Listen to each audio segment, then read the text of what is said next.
So what is wrong with the world today? There's so many different opinions out there about all kinds of different stuff. You got this woke stuff going on. You got conservatives. You got liberals. You've got all kinds of different political views and ideologies, and everybody seems to have some sort of a reason why they believe that the world is in a terrible situation and everything has essentially gone down the drain. We have people protesting things and making inflammatory posts on social media, and everybody's got an opinion. And everybody is so dissatisfied about life. Even in video games. I remember when I went to Software Etc. in the mall. It was a software store which was wall-to-wall boxes of programs, and those games at the time would come in a 8.5 by 11 sized box. You'd have a heavy, weighty box with a printed user manual, and the manual was perhaps the best part of the game experience. You would get that manual and you'd read it. It probably was printed in black and white, and the game would be on maybe a stack of 6 floppy disks that each were capable of holding 1.4 megabytes of data. And you would install your program one disk at a time. And those were some of the best gaming memories that I have had. Going to the store, getting a software program, being able to install it, and having that experience. There was no live service. There was no Steam library where you can just insta-click to purchase and install something new. There wasn't new patch updates every 4 months. There was none of that. And you know what else there wasn't? There wasn't people complaining about how this game sucks and that game is terrible. And there wasn't this sense of nothing is good enough. There was a sense of wonder. There was a sense of excitement. Because the fact that games on computers existed at all was impressive. It was the same with internet. We would sit there with a 56K modem waiting for a simple website to load, and people weren't disappointed with that. You couldn't even use the telephone during the same time you were using the internet. To load a simple picture, you would sit there and wait while it loaded one little bit at a time. And yet people did not feel like that was a bad experience, because we viewed the experience of being able to connect to the world through that medium as an incredible opportunity. We didn't have cell phones at that time. And so when they became available, having a simple phone with a black and white screen that was capable of sending text messages for a fee seemed incredible. Because the idea of not having to be connected to the wall of your house to call somebody was really impressive in and of itself. So what I'm getting at is that as we look at all of the different things that people complain about, it's important to realize that the biggest reason why people are so dissatisfied today is not because there's so much wrong in the world. It's because there's so much good in the world. You see, in many places in the world, the quality of living has gotten so good that we don't really have anything to complain about. And so we complain about things that don't really matter. Because maybe today somebody in a workplace feels like they have received injustice because somebody looked at them the wrong way, or they didn't get a job they wanted, or they're not happy with how much they get paid. But compare that to a few hundred years ago when slavery was common. There is no comparison. Life is good.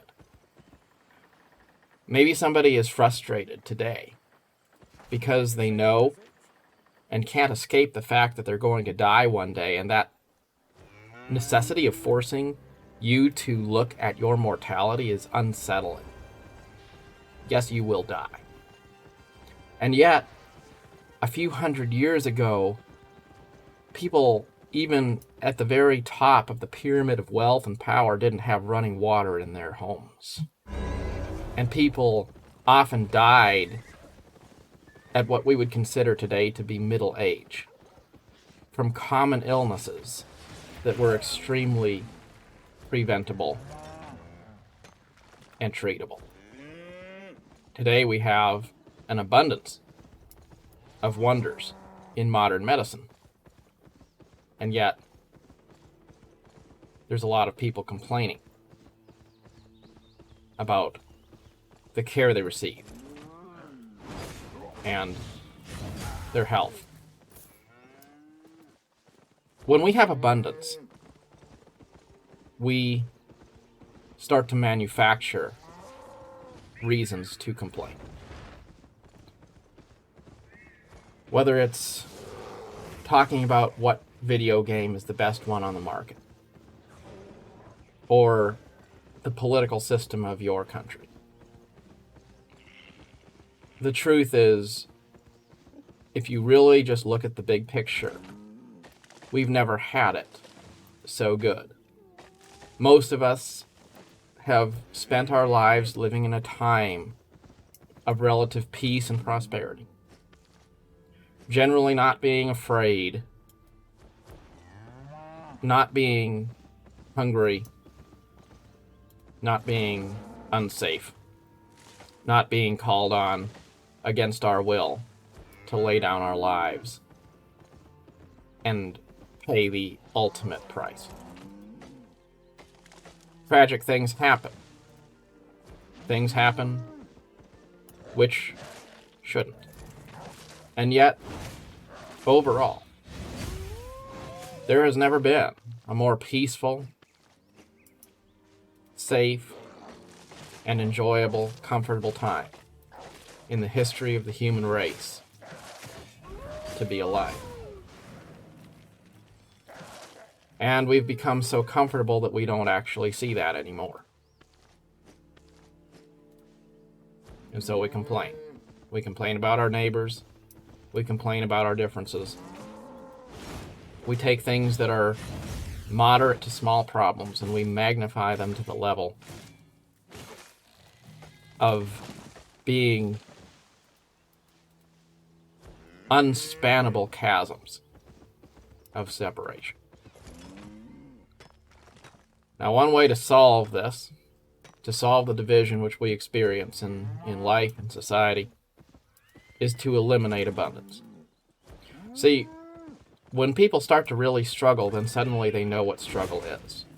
And they realize that all the things they were bickering about don't matter. You could be a whining child in a rich household.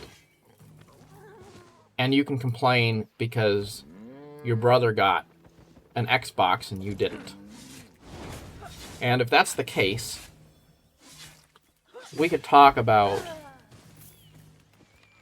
any number of ways to mediate that disappointment.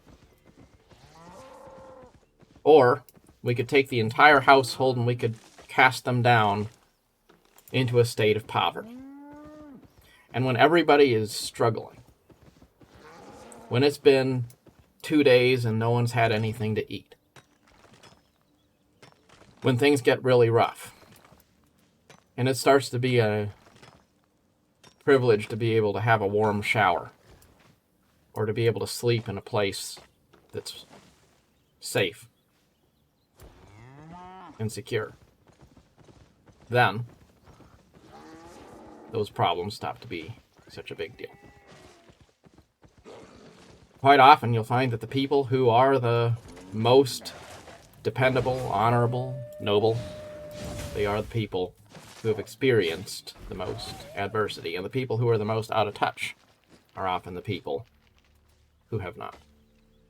And so it's important for us to challenge ourselves, to find a way to bring out the best in ourselves without requiring the worst circumstances to teach us that lesson. Learn to be responsible without needing a threat to force you to be. Learn to be a good person. Learn to be a grateful person without needing the adversity of tragedy first to give you a wake-up call.